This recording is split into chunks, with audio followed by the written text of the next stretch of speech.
Guys, nabudol tayo ng battery na to. Ayan. Ito yung battery guys, oh.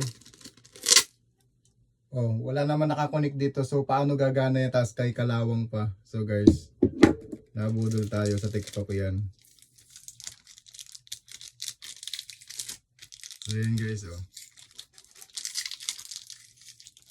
Siyempre, hindi naman pwedeng hindi natin bubuksan. So, paano natin malalaman kung legit nga? So, ayan o. Ganyan siya.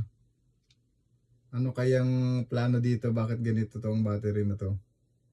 Ayan. At may kalawang pa yung iba. Ayan o. Katulad niyan guys.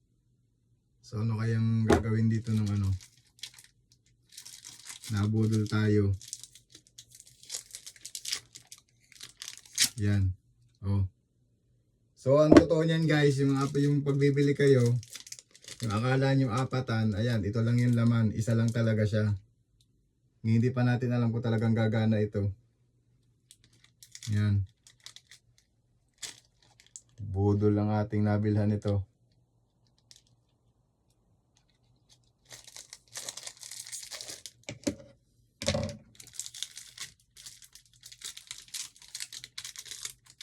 So ayan guys, so maaring hindi rin alam ng seller o mali natin, baka hindi rin niya alam sa kinunan niya.